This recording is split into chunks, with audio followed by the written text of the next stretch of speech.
दोस्तों नमस्कार, मैं हूं आपके साथ आपका दोस्त पुनीत। एक बार फिर रेडियो उड़ान पर आप सुन रहे हैं प्रोग्राम कम्युनिटी कलर्स। आज है शुक्रवार और 9 अक्टूबर 2020। तो आज का दिन आपके लिए अच्छा गुजरा होगा, ऐसी ही हम कामना करते हैं, ऐसी भगवान से दुआ करते हुए आज का ये प्रोग्राम शुरू करते हैं। और इसके साथ ही आपको ये भी याद दिलाते चलें कि आरजे हंट के लिए रजिस्ट्रेशन जारी है, तो आप आरजे हंट के लिए अपने रजिस्ट्रेशन करवा सकते हैं बिल्कुल, और रेडियो उड़ान के दूसरे प्रोग्राम्स का लाभ भी ले सकते हैं। और हमें भी खुशी होगी जब नए नए लोग हमारे साथ काम करेंगे और आपको भी बहुत कुछ नया सुनने सीखने को मिलेगा। तो ऐसी हम उम्मीद करते हुए आरजे हंट के लिए रजिस्ट्रेशन कीजिए और इस प्रोग्राम में पार्टिसिपेट कीजिए। आपको बहुत सी नई नई चीज़ें सुनने और सीखने को मिलेंगी। तो रजिस्ट्रेशन जारी है, 31 अक्टूबर आखिरी तारीख है दोस्तों। 31 अक्टूबर तक अपना रजिस्ट्रेशन कीजिए और ज़्यादा से ज़्यादा अपनी पार्टिसिपेशन कीजिए ताकि इस इवेंट में सबको मज़ा आए।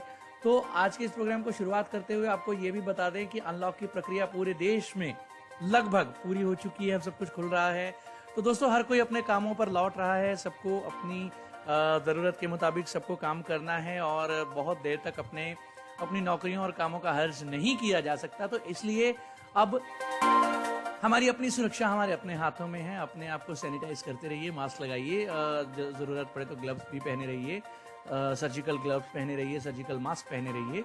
जरूरत के मुताबिक अपने आप को सैनिटाइज भी कीजिए और अपना खूब ध्यान रखिए ताकि महामारी से बचा जा सके, क्योंकि आप हैं, हम हैं, तो देश के विकास में एक बड़ी भागीदारी हो सकती है। अगर देश का नौजवान बीमार होता है तो देश की जो डेवलपमेंट है उसमें, क्योंकि यूथ की एक बहुत बड़ी भूमिका होती है, तो यूथ अगर बीमार पड़ता है या यूथ अगर कमजोर होता है तो किसी भी देश की डेवलपमेंट को बहुत भारी उसकी कीमत चुकानी पड़ती है। तो यूथ को चाहिए कि वो अपने आप को स्वस्थ रखे, सेहतमंद रखे और अपने देश की तरक्की में अपना योगदान देता रहे। तो प्रोग्राम कम्युनिटी कलर्स में आपका स्वागत। प्रोग्राम का अपना फीडबैक जरूर दिया करें। फीडबैक देने के तरीके हम आपको बार बार बताते रहते हैं। चलिए एक बार फिर बता देते हैं। हमारी वेबसाइट पर एक छोटा सा फीडबैक फॉर्म है जिसे फिल करके आप अपना फीडबैक दे सकते हैं। और इसके साथ ही हमारा फेसबुक पेज है www.facebook.com/radioudaan पर भी आप अपना फीडबैक दे सकते हैं। और हमारा यूट्यूब चैनल सब्सक्राइब कीजिए www.youtube.com/radioudaan, जहां पर आप हमारे सभी प्रोग्राम्स को और कम्युनिटी कलर्स को भी ऑफकोर्स अपना फीडबैक दीजिए, कमेंट्स दीजिए ताकि हम और बेहतर और अच्छा आपके लिए कर सकें। आपके सजेशंस आते रहते हैं, आपका क्रिटिसिज्म भी समय समय पर आता है, जो जरूरी होता है उसके संबंधित सुझाव भी आते हैं। हम आपके आभारी हैं और हम कोशिश करते रहते हैं कि उन सुझावों पर अमल करते हुए हम इस प्रोग्राम को आपके लिए और बेहतर बनाएं। तो चलिए अब प्रोग्राम को शुरू करते हैं। आइए जान लेते हैं सबसे पहले न्यूज हेडलाइन।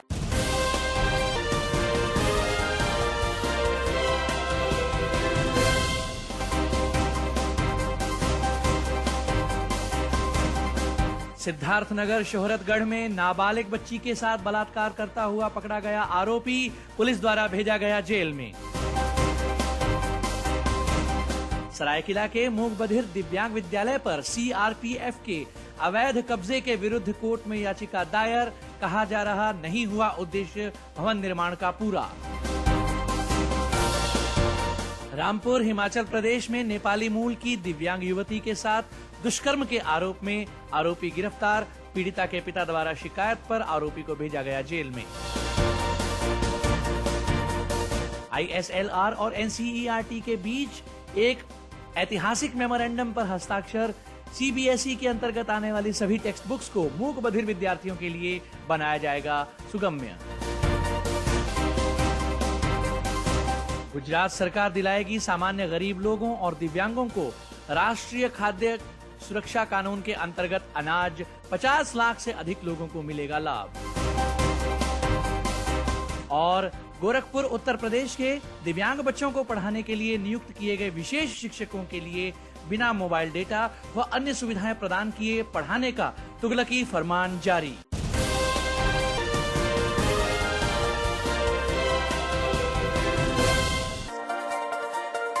तो न्यूज हेडलाइंस के बाद अब बढ़ते हैं डिटेल्ड न्यूज बुलेटिन की ओर। लेकिन डिटेल्ड न्यूज बुलेटिन से पहले एक छोटा सा ब्रेक के बाद वापस आते हैं। सुनते रहिए रेडियो उड़ान पर कम्युनिटी कलर्स, मेरे यानी पुनीत के साथ।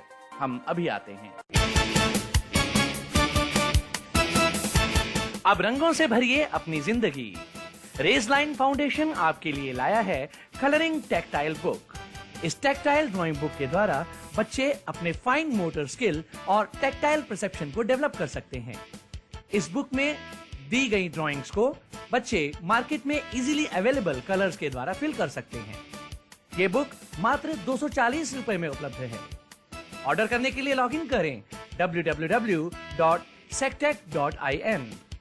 ज्यादा जानकारी के लिए कॉल करें 9266626368 या 9266626367। Happy colouring.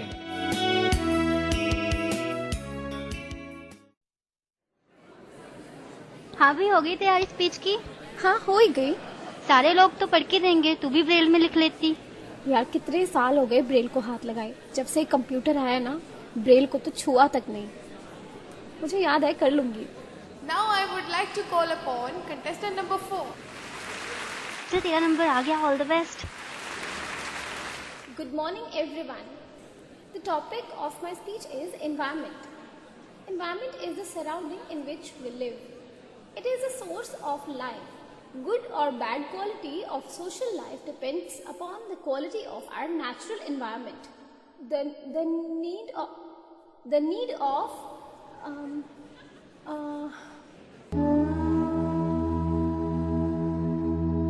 काश आपने समय पर ब्रेल सीख ली होती तो आज इतनी परेशानियों का सामना न करना पड़ता।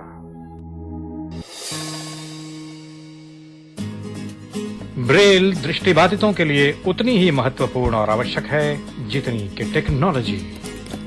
ब्रेल इज अ की towards independent life for the blind. Radio उड़ान द्वारा जनहित में जारी। मेरा नाम चंदन दास और आप सुन रहे हैं रेडियो उड़ान। बहुत बहुत शुक्रिया। For more info, log on to www.radioudan.com. Download our app from Google Play Store and do not forget to follow us on social media platforms and subscribe to us on our YouTube channel, Radio Udan.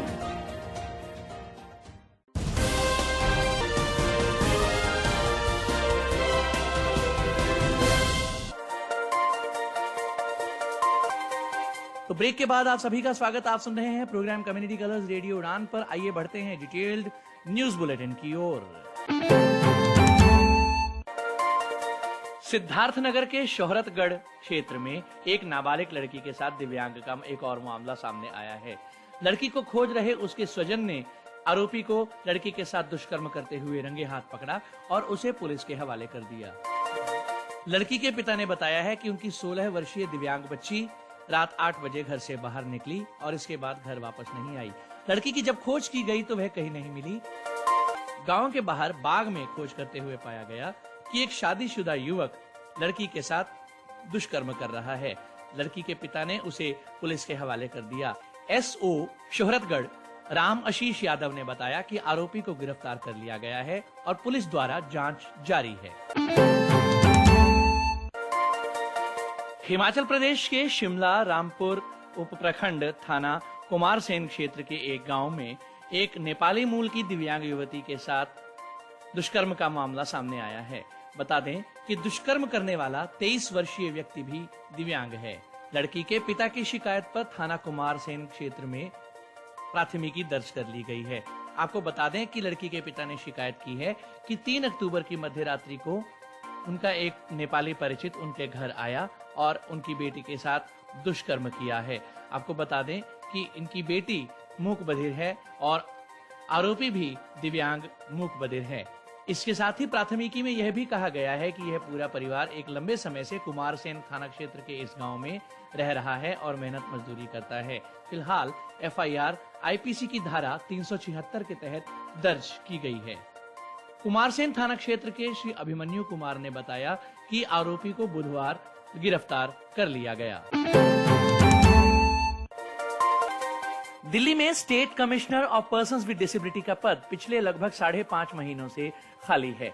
आपको बता दें कि दिसंबर में Shri TD. धारियाल की retirement के बाद यह पद फॉर्मर ब्यूरोक्रेट श्री रमेश नेगी को दिया गया, जिनका कार्यकाल इस मई में समाप्त हुआ।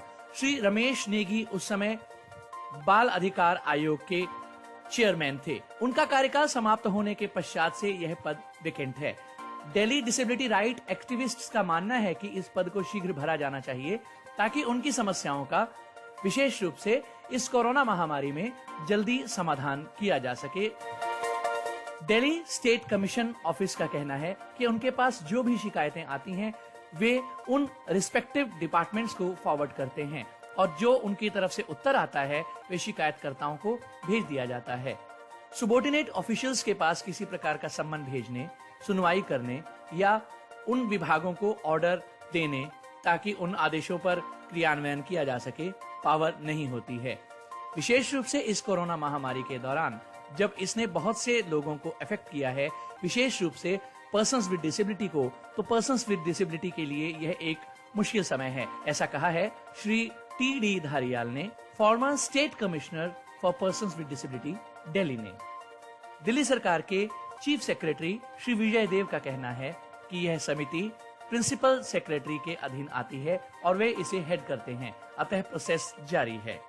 इससे पहले social welfare minister Shri Rajendra Pal द्वारा कहा गया कि यह बहुत पहले ही इनिशिएट कर दिया गया था।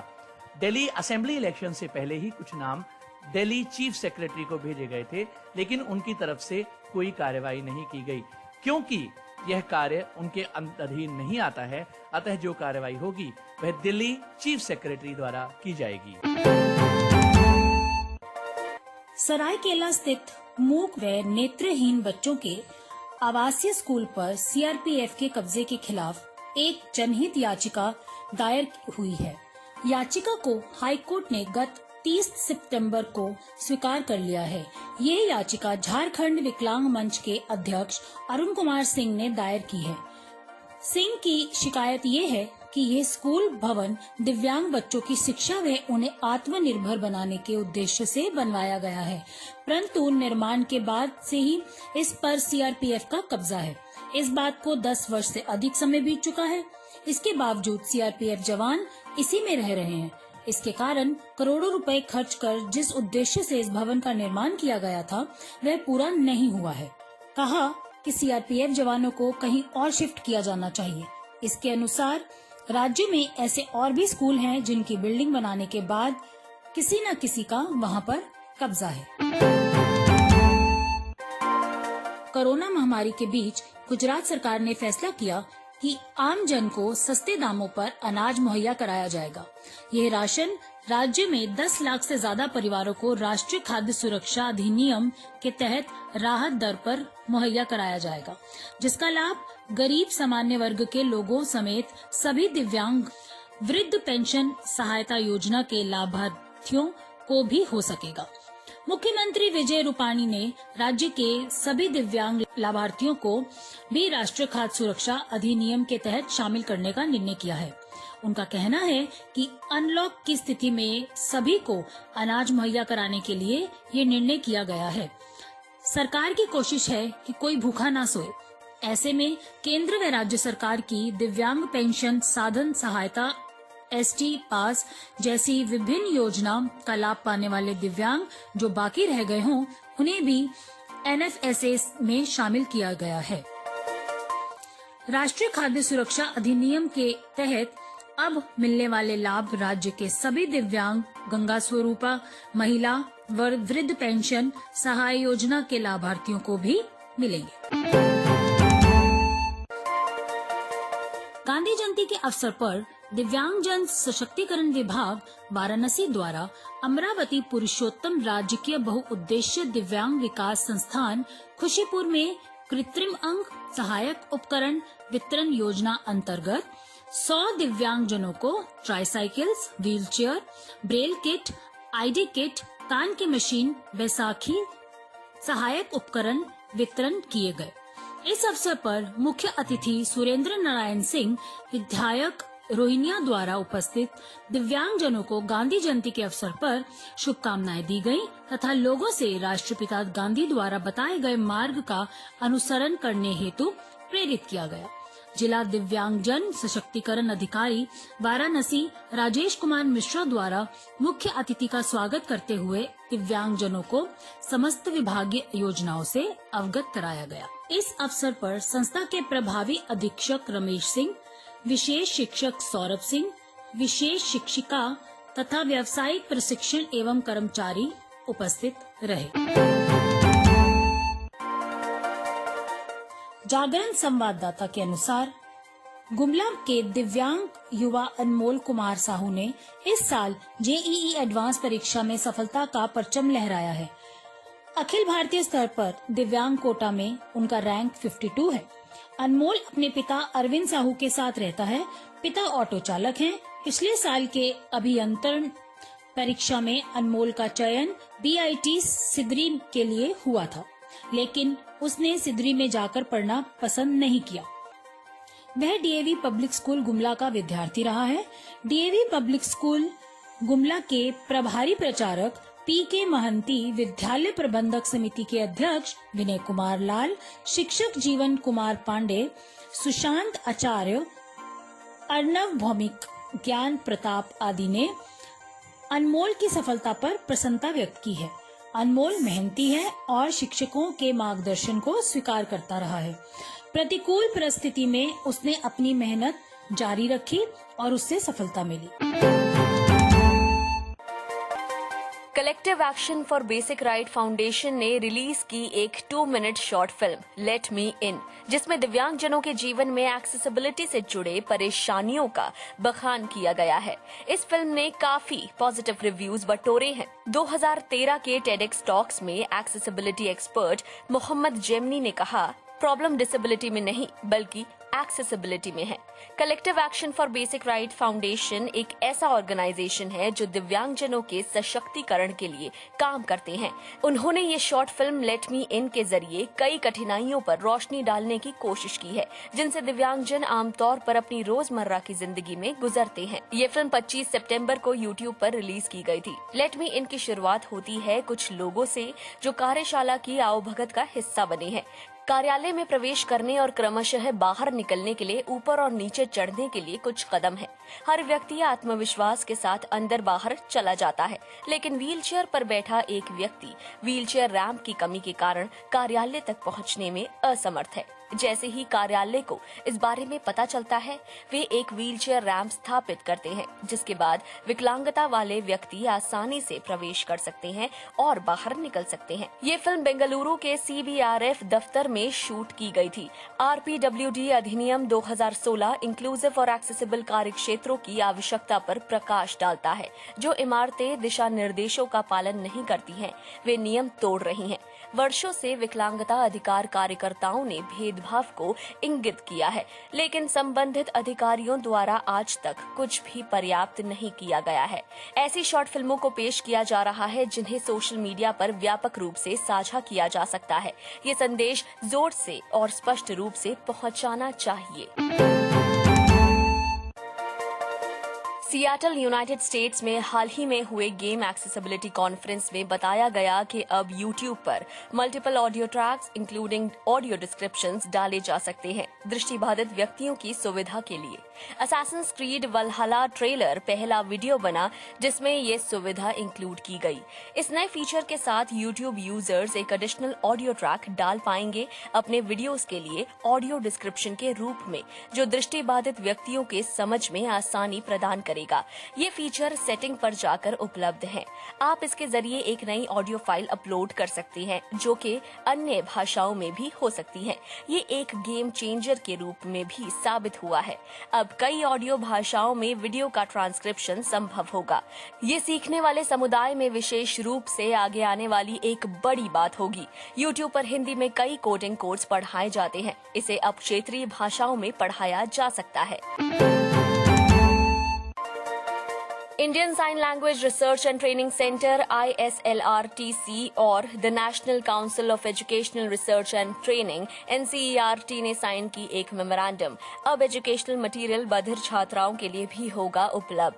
इस मेमोरेंडम पर the Indian sign language research and training centre, national institute of the department of empowerment of persons with disabilities, ministry of social justice and empowerment and the national council of educational research and training ने मिलकर दिया अपना समर्थन और किया हस्ताक्षर।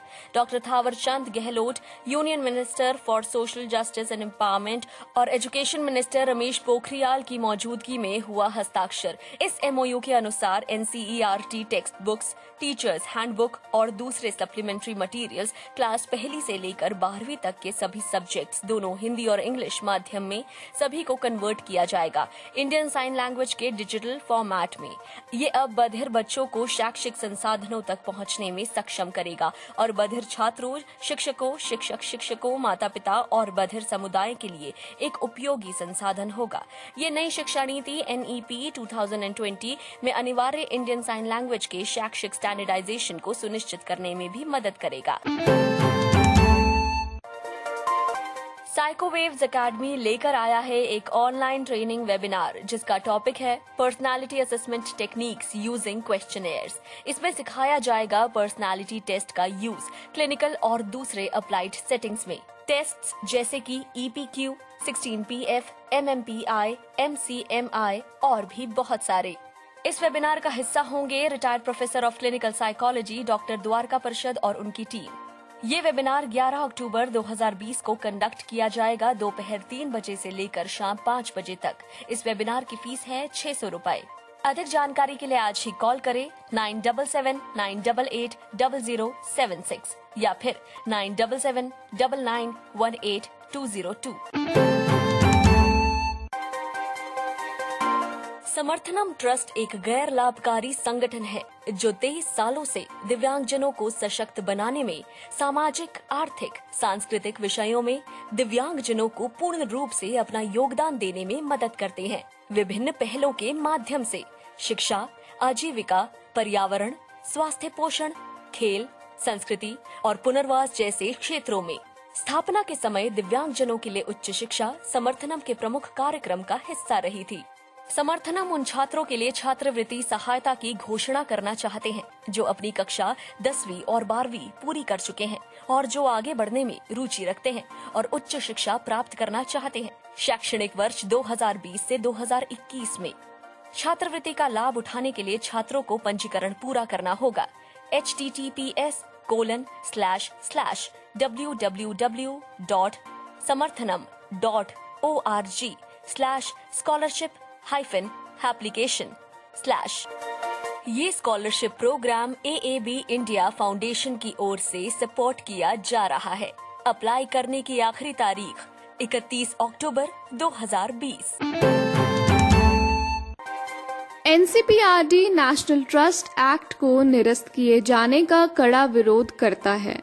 अपनी एक प्रेस रिलीज में उन्होंने कहा है कि 1999 में एंटी अधिनियम का उद्देश्य विकलांगों की कुछ श्रेणियों, बौद्धिक रूप से अक्षम, आत्मकेंद्रित, सेरेब्रल पैल्सी और कई विकलांग लोगों का कल्याण और सशक्तिकरण था।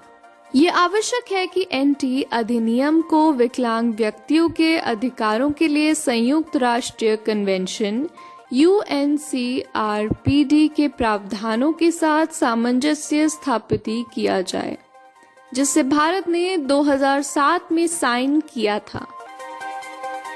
इसके परिणाम स्वरूप हमने विकलांग व्यक्तियों के अधिकार अधिनियम को भी लागू किया था। 2016 अधिनियम के बावजूद इस अधिनियम में अपनी स्वपूर्णता में निरस्त करने का प्रस्ताव अस्वीकार्य है। एनटी पिछले 6 वर्षों से पूर्णकालिक चेयरपर्सन के बिना है।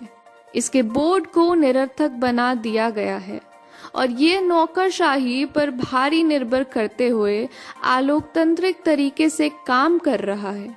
इसकी कई कमियों और इसके जनादेश को पूरा ना करने के बावजूद कई योजनाएं और कार्यक्रम हैं। जो कि राष्ट्रीय ट्रस्ट विशेष रूप से निर्भया समूह बीमा योजना द्वारा संचालित है, जो रुपए से प्राप्त आय से है। 100 करोड़ कॉर्पस की एनटी है। इन वर्षों में एनटी को धन का भूखा रखा गया है। सरकार को बेहतर सलाह है कि वह संशोधन के लिए आगे ना बढ़े, कम से कम एक्सपर्ट से कंसल्ट किए बिना इस पे कार्यवाही ना करे। उत्तर प्रदेश के गोरखपुर में दिव्यांग बच्चों को पढ़ाने के लिए विशेष शिक्षकों की नियुक्ति की गई है, किंतु आजकल ये शिक्षक एक अजीब कठिनाई का सामना कर रहे हैं। बेसिक शिक्षा अधिकारी की ओर से इन कॉन्ट्रैक्ट पर रखे गए शिक्षकों के लिए यह फरमान जारी किया गया है कि वे 1 अक्टूबर से समर्थ ऐप पर अपनी अटेंडेंस ऑनलाइन अपलोड करेंगे और यह अटेंडेंस दिव्यांग बच्चों के साथ ही अपलोड होनी चाहिए। यहाँ आपको यह बता दें कि इन विशेष शिक्षकों को किसी प्रकार की इंटरनेट, स्मार्टफोन या और कोई सुविधा उपलब्ध नहीं कराई जा रही है। इन शिक्षकों का कहना है कि सामान्य शिक्षकों पर भी प्रेरणा ऐप के माध्यम से ऑनलाइन अटेंडेंस लगाने की बात कही गई थी, लेकिन उन्होंने इसे मानने से इनकार कर दिया था। इन विशेष शिक्षकों का कहना है कि इन्हें मंथली मानदेय 15,000 यानी 15,000 दिया जाता है, जिसमें अपने परिवार और दूसरे खर्चों के साथ साथ अपने निजी संसाधनों का उपयोग करते हुए ऑनलाइन मोबाइल डेटा आदि का शिक्षा के इस क्षेत्र में खर्च उठाना संभव नहीं है। अतः सरकार को चाहिए कि वह स्मार्टफोन उपलब्ध कराए और इंटरनेट के लिए 500 रुपए का अतिरिक्त भुगतान करे। जिला शिक्षा अधिकारी से पूछे जाने पर उन्होंने कहा है कि वे इस आदेश में शीघ्र संशोधन करेंगे। डिटेल्ड न्यूज बुलेटिन आप सुन रहे थे प्रोग्राम कम्युनिटी कलर्स में। वक्त एक और ब्रेक का। ब्रेक के बाद वापस आते हैं और ओपिनियन सेक्शन दानिश महाजन के साथ। दानिश महाजन पूरी तरह तैयार है इस सेक्शन को पेश करने के लिए, तो सुनते रहिए प्रोग्राम कम्युनिटी कलर्स मेरे यानी पुनीत के साथ। हम अभी लौटते हैं। कोरोना वायरस की वैश्विक महामारी के दौर में हम सबके लिए जरूरी हो जाता है कि हम अपना ऑक्सीजन लेवल चेक करते रहें और उसका ख्याल रखें। इसीलिए तो सक्षम ने आपके लिए लॉन्च किया है डिजिटल टॉकिंग ऑक्सीमीटर। इस ऑक्सीमीटर पर आप अपने फिंगर्स रखकर अपना ऑक्सीजन लेवल चेक कर सकते हैं। तो इंतजार किसका कर रहे हैं? अभी ऑर्डर कीजिए sectec.in से SAKTEK.in से। वैसे तो ये ऑक्सीमीटर 3,000 का है, पर पहले 10 ऑर्डर्स पर सक्षम आपको दे रहा है 200 रुपए का डिस्काउंट। अभी ऑर्डर कीजिए और अपनी हेल्थ का रखिए खास ख्याल सक्षम के साथ। फॉर मोर इन्फो कॉन्टैक्ट सक्षम at 9266 26368।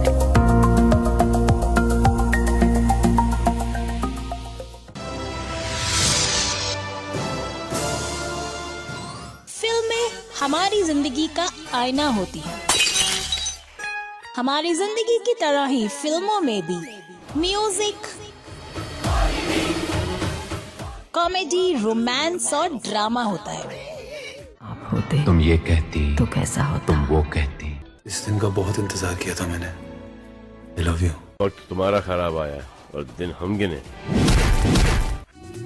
तो दोस्तों, मैं रफ्तारी रुशिका लेकर आई हूँ आपके लिए एक शो जो कि आप सुन सकते हैं बुधवार शाम को 7 से 8। उस शो का नाम है फिल्मी दुनिया, जिसमें आप 3 घंटे की फिल्म सुनेंगे सिर्फ 1 घंटे में। सो एंजॉय रेडियो उड़ान, the flight of life.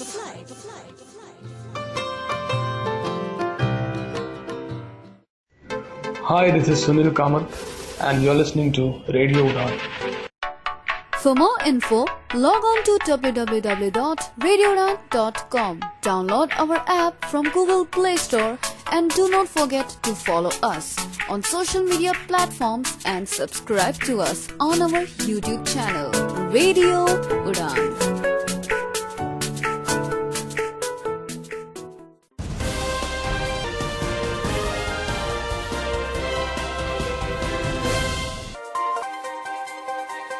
Break के बाद प्रोग्राम में आप सभी का स्वागत। आप सुन रहे हैं प्रोग्राम कम्युनिटी कलर्स। प्रोग्राम के आखिरी पड़ाव की ओर बढ़ते हुए और ओपिनियन सेक्शन पेश कर रहे हैं दानिश महाजन। आइए चलते हैं दानिश महाजन की ओर।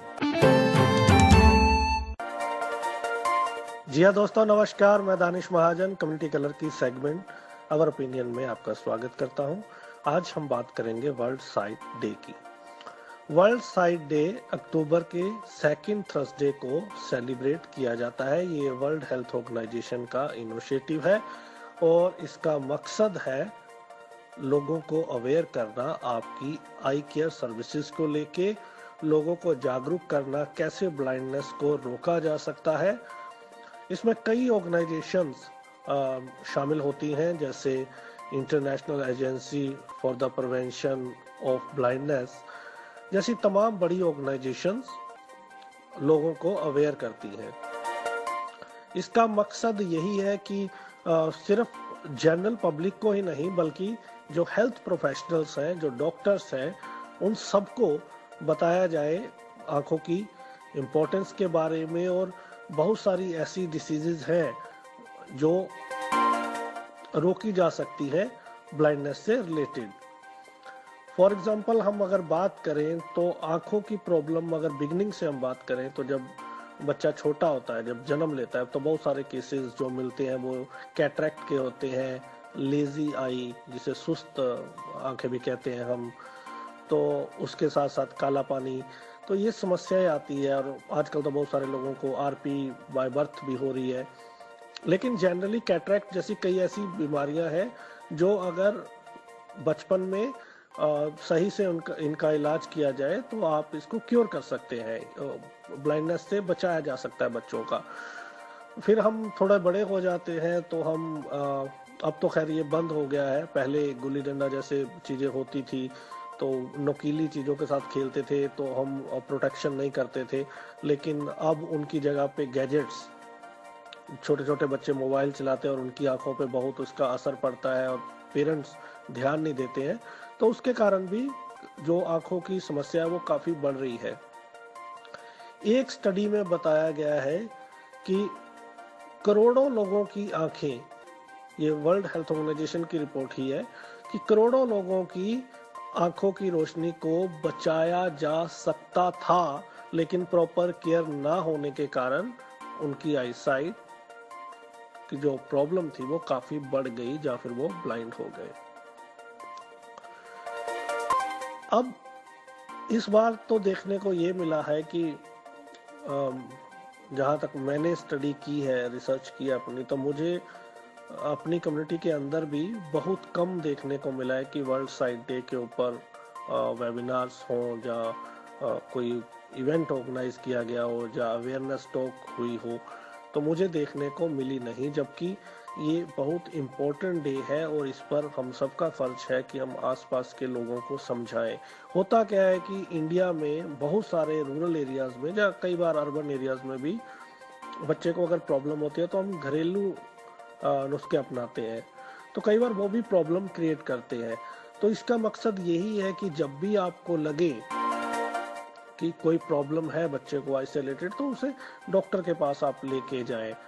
तो सबसे पहले, क्योंकि आंखें ऐसी चीज है कि बहुत नाजुक होती है और आपका एक भी नुस्खा अगर खराब हो गया तो आपकी आंखों की रोशनी जा सकती है। तो वर्ल्ड में ब्लाइंडनेस को प्रिवेंट करने के लिए इस डे को मनाया जाता है और लोगों, हेल्थ प्रोफेशनल्स को जागरूक किया जाता है। बड़ी बड़ी ऑर्गेनाइजेशंस इस इवेंट करती हैं, लेकिन कोविड के कारण हो सकता है इस बार जो हमें बहुत ज़्यादा इसके बारे में सुनने को नहीं मिला है। लेकिन बहरहाल तो आपके एग्जाम्स में भी ये आ सकता है कि वर्ल्ड साइट डे कब ऑब्जर्व किया जाता है, तो इसकी कोई प्रॉपर डेट नहीं है। अक्टूबर के सेकंड जो थर्सडे आता है तब ये सेलिब्रेट किया जाता है और मकसद लोगों को जागरूक करना होता है। इसमें आजकल कई चीजें हैं, जैसे डायबिटीज के कारण भी ब्लाइंडनेस हो रही है और अभी दिवाली आने वाली है, जो मजदूर है वो फैक्ट्रीज में काम करते हैं, तो उनको प्रोटेक्शन लेनी चाहिए अपनी आंखों के। अगर हम पटाखे चलाते हैं तो प्रोटेक्शन लेके चलाना चाहिए ताकि हमारी आंखों पे असर ना आए। तो हमें बच्चों को गाइड करना चाहिए।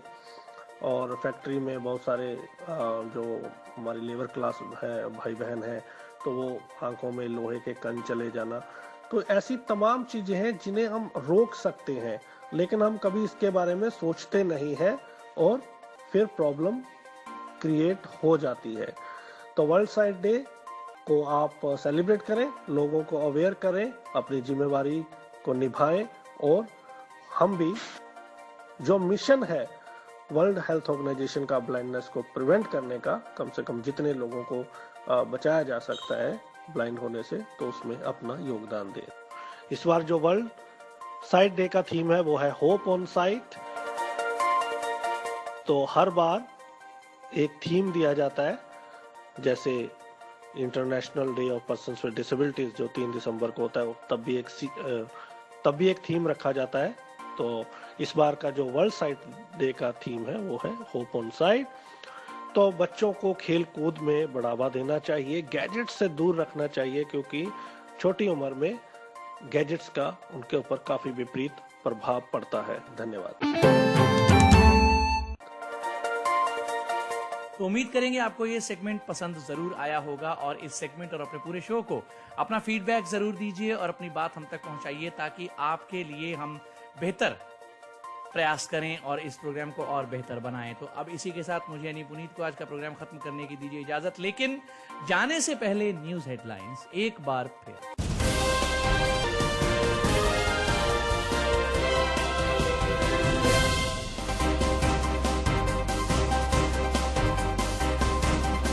सिद्धार्थनगर शोहरतगढ़ में नाबालिग बच्ची के साथ बलात्कार करता हुआ पकड़ा गया आरोपी पुलिस द्वारा भेजा गया जेल में। सरायकेला के मूक बधिर दिव्यांग विद्यालय पर सीआरपीएफ के अवैध कब्जे के विरुद्ध कोर्ट में याचिका दायर, कहा जा रहा नहीं हुआ उद्देश्य भवन निर्माण का पूरा। रामपुर हिमाचल प्रदेश में नेपाली मूल की दिव्यांग युवती के साथ दुष्कर्म के आरोप में आरोपी गिरफ्तार, पीड़िता के पिता द्वारा शिकायत पर आरोपी को भेजा गया जेल में। आईएसएलआर और एनसीईआरटी के बीच एक ऐतिहासिक मेमोरेंडम पर हस्ताक्षर, सीबीएसई के अंतर्गत आने वाली सभी टेक्स्ट बुक्स को मूक बधिर विद्यार्थियों के लिए बनाया जाएगा सुगम्य। गुजरात सरकार दिलाएगी सामान्य गरीब लोगों और दिव्यांगों को राष्ट्रीय खाद्य सुरक्षा कानून के अंतर्गत अनाज, 50 लाख से अधिक लोगों को मिलेगा लाभ। और गोरखपुर उत्तर प्रदेश के दिव्यांग बच्चों को पढ़ाने के लिए नियुक्त किए गए विशेष शिक्षकों के लिए बिना मोबाइल डेटा व अन्य सुविधाएं प्रदान किए पढ़ाने का तुगलकी फरमान जारी।